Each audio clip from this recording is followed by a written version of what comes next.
राज्यभरातील भूमी अभिलेख विभागातील कर्मचाऱ्यांनी वेतनवाढीसह विविध प्रलंबित मागण्यांसाठी बेमुदत कामबंद आंदोलन पुकारलं असून अमरावती येथेही कर्मचाऱ्यांनी कार्यालयासमोर निदर्शने करून शासनाचं लक्ष वेधलंय। राज्यातील भूमी अभिलेख कर्मचाऱ्यांचे 18 फेब्रुवारीपासून असहकार आंदोलन सुरू असून त्यानंतर टप्प्याटप्प्याने आंदोलन तीव्र करण्यात आलंय। 20 फेब्रुवारीपासून मोजणी कामकाज बंद ठेवून काळ्या फिती लावून आंदोलन करण्यात आलं, तर 23 ते 26 फेब्रुवारी दरम्यान सामूहिक रजा आंदोलन राबविण्यात आलंय। 27 फेब्रुवारी रोजी पुणे येथे जमाबंदी आयुक्त कार्यालयावर आक्रोश मोर्चा काढण्यात आला होता। मात्र शासनाकडून अद्याप सकारात्मक प्रतिसाद न मिळाल्याने सोमवार 2 मार्चपासून राज्यभरात बेमुदत कामबंद आंदोलनाला सुरुवात करण्यात आली आहे।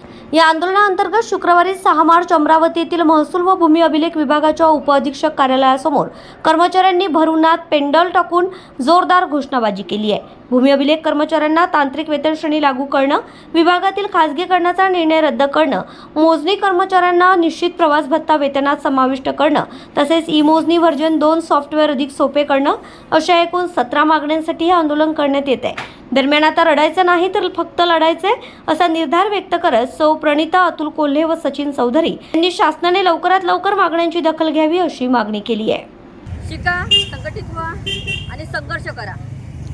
आम्ही शिकलो पण, संघटित पण झालो आणि आता संघर्ष पण करत आहे। या संघर्षामध्ये आम्ही भूमी अभिलेख विभागामध्ये नोकरीला लागलेलो आहे आणि या इथे काम करत असताना आमच्या सर्वच कर्मचाऱ्यांना अन्याय होत आहे, तो म्हणजे आम्हाला तांत्रिक वेतन नाही। त्यासाठी आम्ही 18/2/2026 पासून असहकार पद्धतीने आंदोलन सुरू केलेले आहे। तसंच 27 तारखेला आम्ही सर्व पुन्हा येथे जमाबंदी कार्यालय येथे आक्रोश मोर्चा काढण्यात आला। तेथे आम्हाला कुठल्याही प्रकारचे समाधानपूर्वक उत्तर मिळालेले नाही। तरी आमची एक मागणी आहे, तांत्रिक वेतन। आम्हाला जोपर्यंत तांत्रिक वेतन मिळत नाही तोपर्यंत आमचे कर्मचारी मागे हटण्यास इच्छुक नाहीत।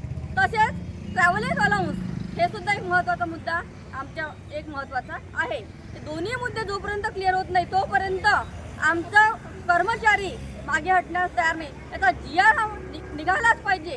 जोपर्यंत असा GR निघणार नाही तोपर्यंत आम्हाला या संपापासून मागे हटण्याची कोणाची मानसिक तयारी नाही। आमचे एकच मिशन आहे, तांत्रिक वेतन, ट्रॅव्हलिंग अलाउन्स, प्रवास भत्ता बिल महसूल विभागाप्रमाणे ॲड करून मिळालाच पाहिजे।